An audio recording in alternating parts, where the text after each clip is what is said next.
But it's stable if it's not the case that that there's, so you have some student matched to some university, and maybe the student would actually prefer this university. So this is student, and this is U1 and U2. Maybe the student would prefer this university. So let's say, so this is, so there is, so let's suppose each university gets to choose one student. Reset. So this is S1, S2. So it's not, the matching is not stable if this student is paired with this university, this student is paired with this university. But maybe this student would prefer to go to this university, and this university would prefer this student to this student. So in that case, it's unstable because it's fine if this student would like to go to this university, but this university prefers this student, right? Because then this student is blocked, so they're stuck going to the university they're with. If this student would prefer to go to this university and this university would prefer this student, then it's unstable because, you know, there might be like some event and this student would meet a recruiting agent from this university and they could, you know, be discussing things, and the student, I'd really like to go there. And the university would be like, really? Oh, but we like you much better than this student. And then they would email this student saying, no, we don't want you after all. And everything would be messy. Whereas if they're at the event and the student says, oh, I would really like to go there, and the university would be like, yeah, tough, we like this person. So same thing with hospital residencies and stuff like that. So, okay, so actually this is, it's called a stable marriage. It's not a stable matching. Matching, I don't know if you have the preference. So a stable marriage is when you have the preference orders for the matching. But at the moment, we're not going to worry about the preference orders. We're just trying to find a maximum matching. So people don't care what the matching is. They just we want to match the most number of people. Now, obviously, not everybody can get matched because there are 5 people on this side, and there are only 4 people on this side. Maybe these are people, maybe these are people in universities. It doesn't matter. It's some things and some things, and we're trying to match these to these so that we get the most edges. Okay? How do you do this? Forget the marriage stuff.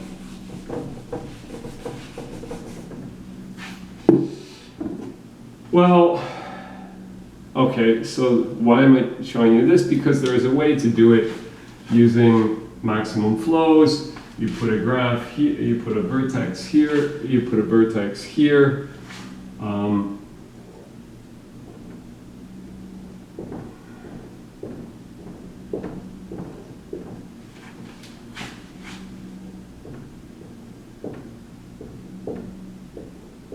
So this is S, this is T, all of the edges have capacity 1, and because of the way Ford-Fulkerson works,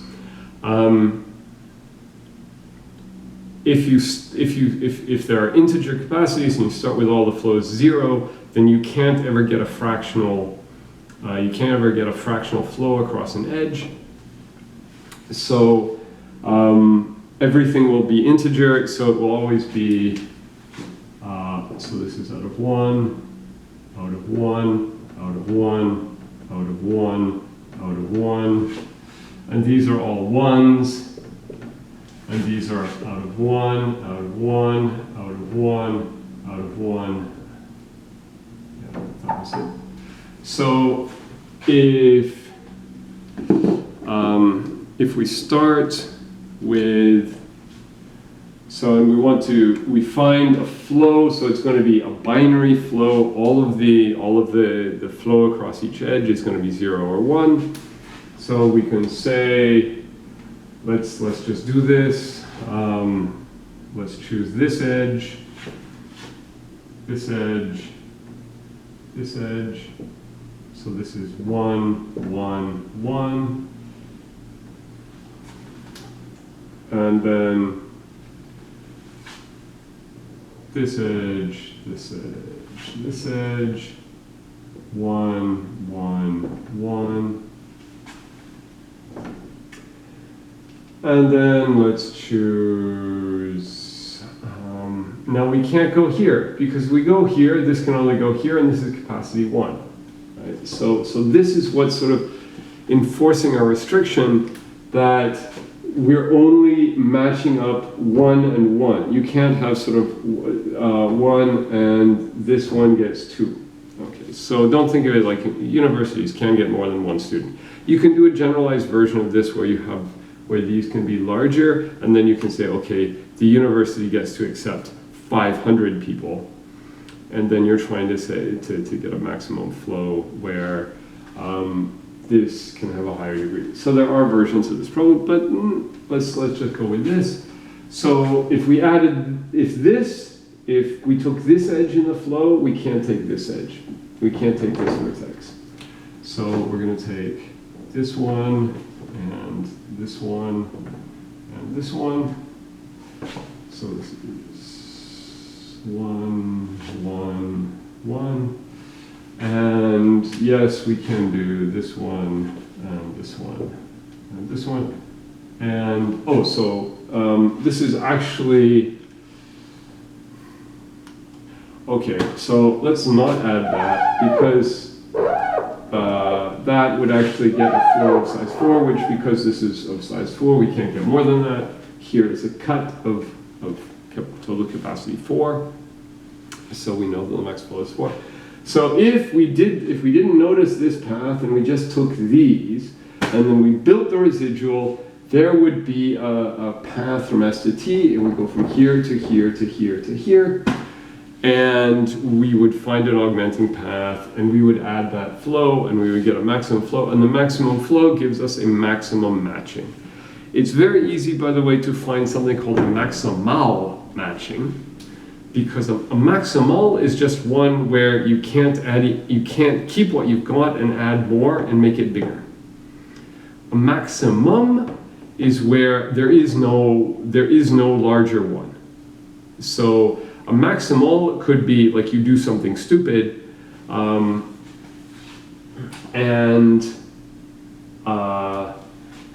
you do something stupid early on, and then you get stuck with a suboptimal flow, but it's still, you get stuck with a suboptimal solution, but maybe it's still maximal. It's like, okay, with what you've got, you can't add more, but maybe there's still a way of not doing that stupid thing at the beginning and getting a better result in the end.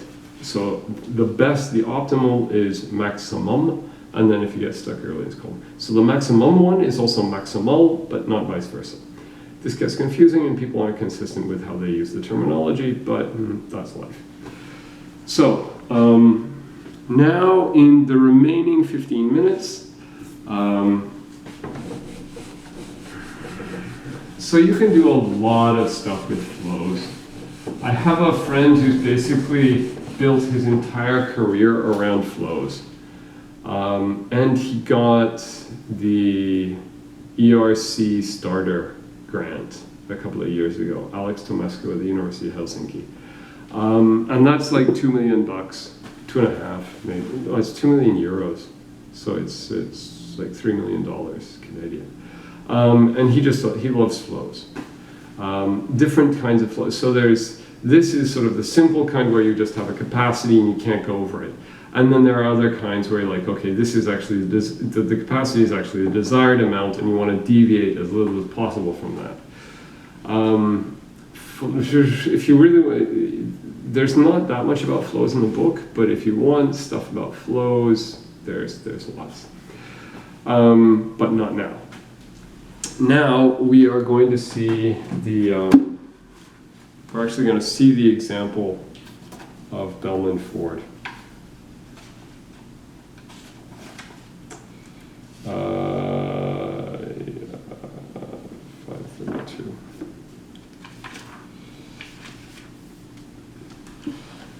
Okay.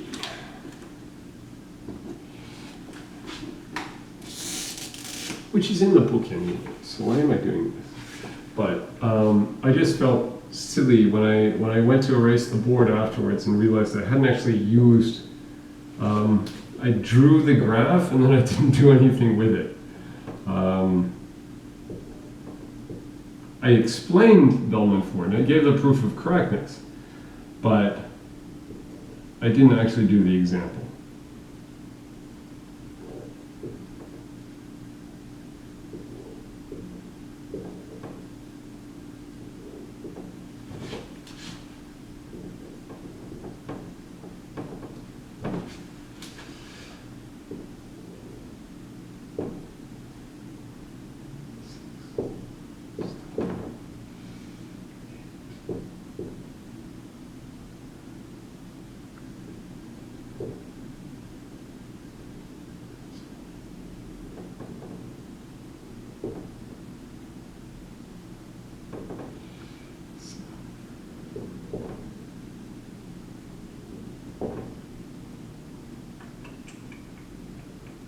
That's it.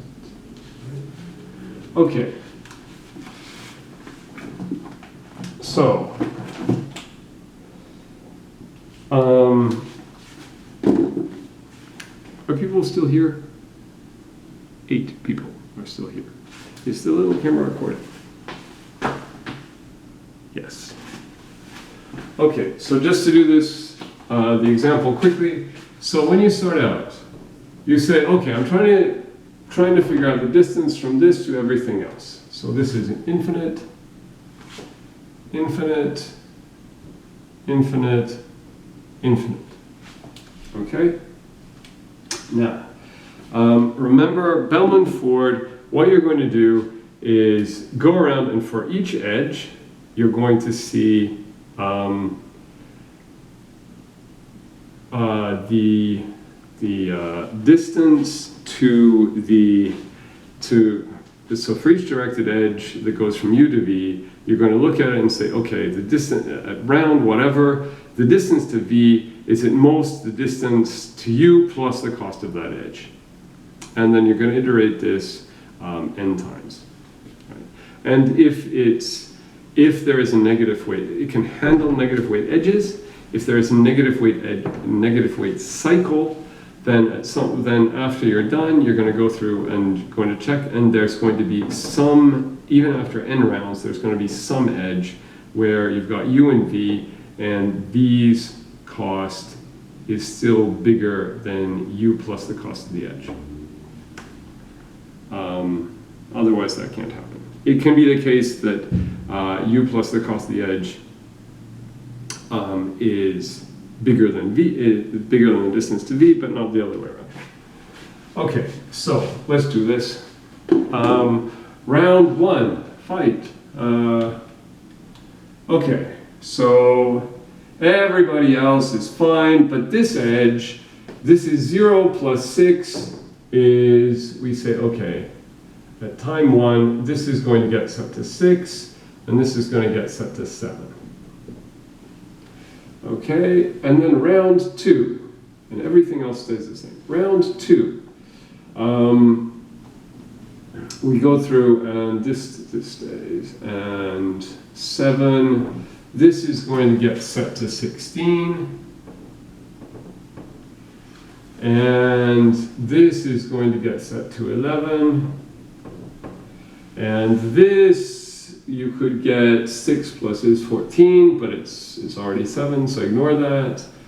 Oh yeah, this coming from here could be 11, but coming from 7 plus minus 3, it's not actually 11, it's 4. It's not a number sign, okay. And 6 plus minus 4, this is a 6 plus minus 4 is a minus 2, so it's not actually 16. So let me just check everything.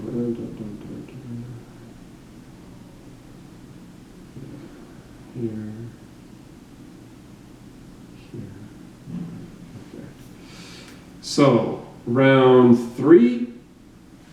Any questions? Okay. Round 3. This is, normally I would make people do this in the class. This is, doing this by Zoom is enlightening.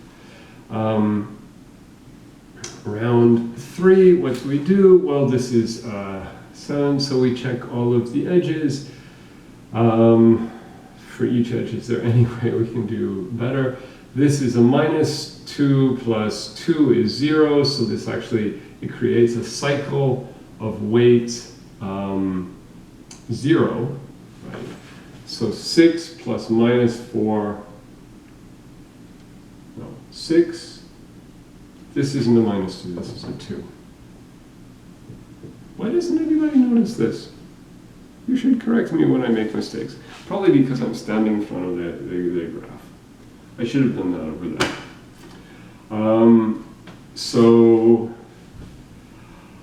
Okay, so this is 4, but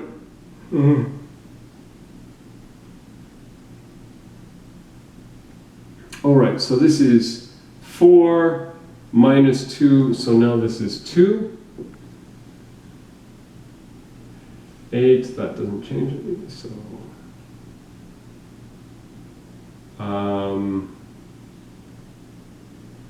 so let's just see, is there anything else we can do? Or 7 minus 2. No, wait, this is a -2 somehow.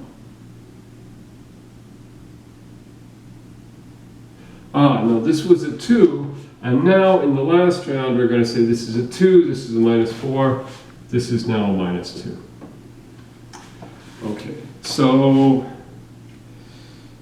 so if you do rounds and for each edge, so how often are you doing this? You're doing like V, the n times m, because for each you have to do this n rounds. Oh yeah, there's a question on the assignment about this. I think, can't remember. But you do this for n rounds, and for each round you have to do this what's called relaxation for each edge. So just check. So for each edge, so for I equals 1 to n, for u, v in E, if distance, so let's say this is Z in the Z in the book. If distance, current estimate of the distance from Z to U plus cost UV less than dist. So I'm going to put, it's less than dist ZV, then dist ZV equals dist ZU plus cost UV.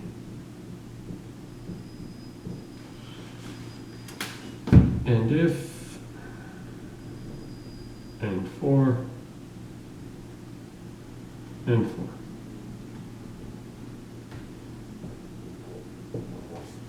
Okay, so you've got a loop, it's got, you've got a loop with n things, and then you've got a loop with m things, so it's an m time.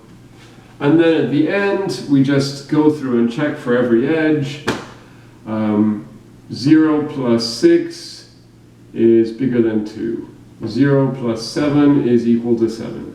7 plus 9 is bigger than -2. So for each edge, just 7 plus -3 is bigger than or equal to 4. 2 plus 8 is bigger than or equal to 10. So you just go through and check that for every edge, its starting point plus the value at the starting point plus the cost of the edge is bigger than or equal to the value of the endpoint. Okay, so now you have seen the example of Bellman-Ford. So if now I have a feeling, I haven't checked, but it's probably the same Ford.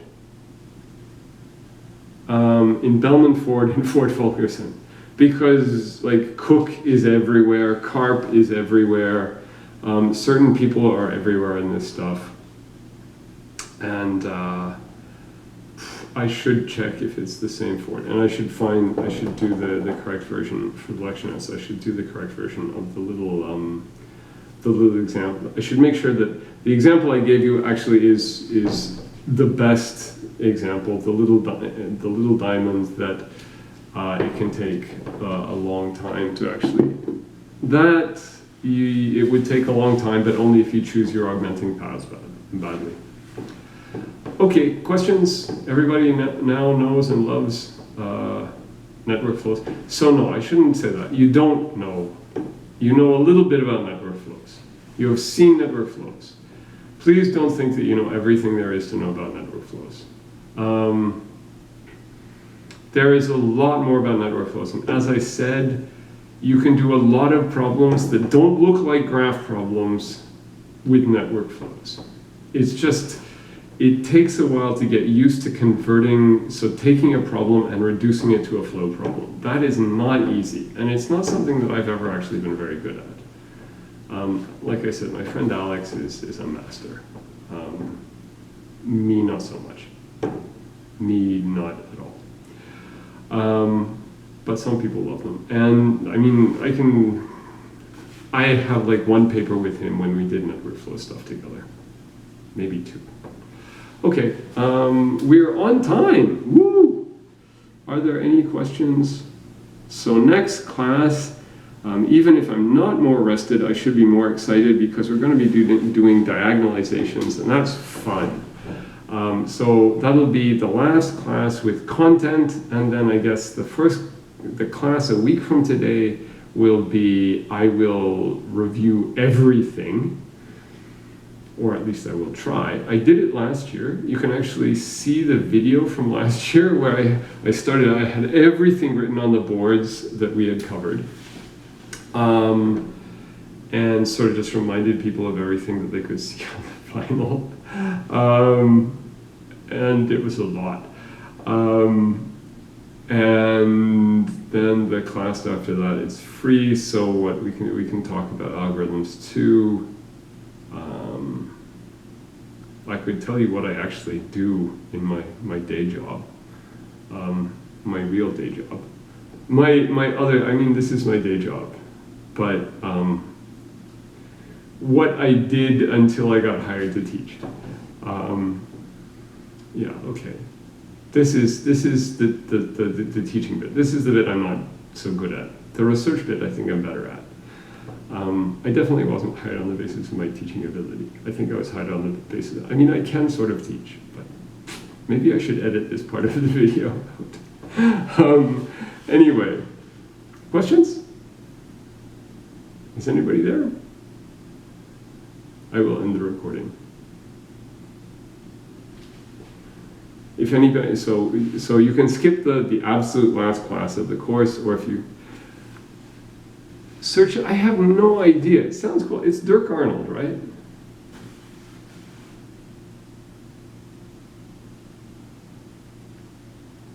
So I don't know much about that. I don't know much about these courses and I don't really know anybody because I think I've met Dirk.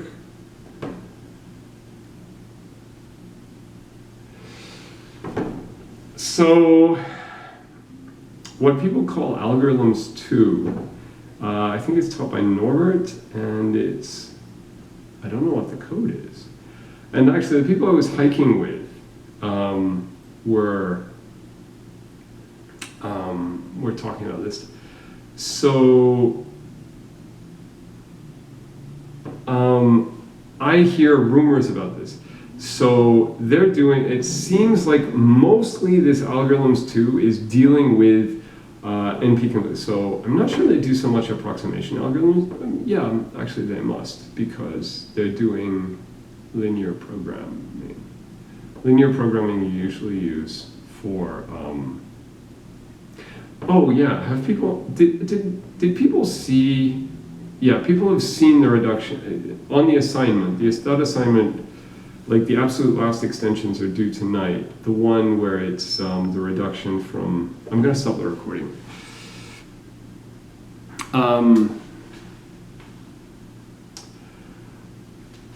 So okay, you a lot of people actually solve what are called constraint satisfaction problems by reducing stuff by turning them into instances of SAT, or turning them into instances of something called integer linear programming, which I think you saw on some assignment. And because there are industrial strength SAT solvers and industrial strength ILP solvers. SAT solvers, there's this Z3, and like for ILPs, people use this thing called Gurobi.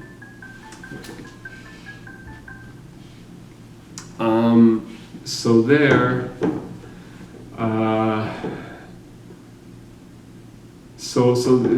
think the algorithms too is basically methods for tackling hardness.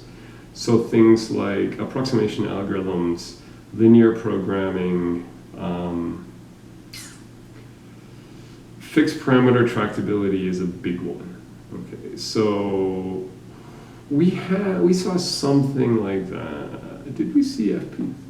I think I showed you an example of something where it was easy if a certain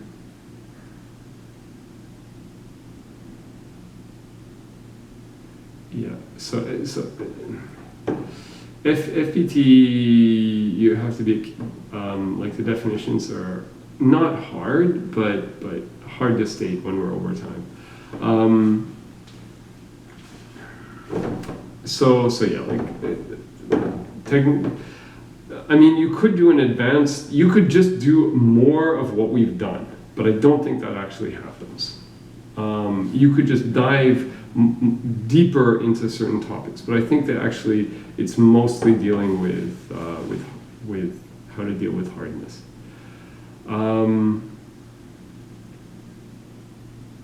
Yeah, so I can find out. I could ask Norbert. Well, we could. I could look at the syllabus and present that. The syllabus for that course. I could present that on next Wednesday.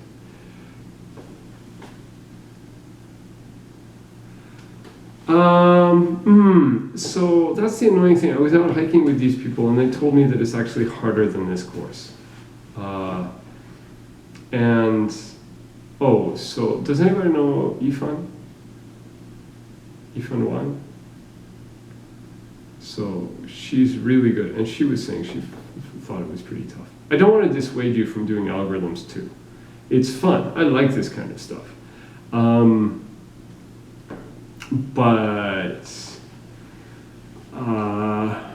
Yeah, if you can get through this, you can probably get through that. Okay, I'm gonna stop because we're actually at 1 o'clock. So, and I have to go and do some, I am late for a bunch of stuff. So otherwise, we can just have the last class probably off. I think we've covered enough in this course. But okay, so Wednesday, diagonalizations, and Monday, review. Cheers.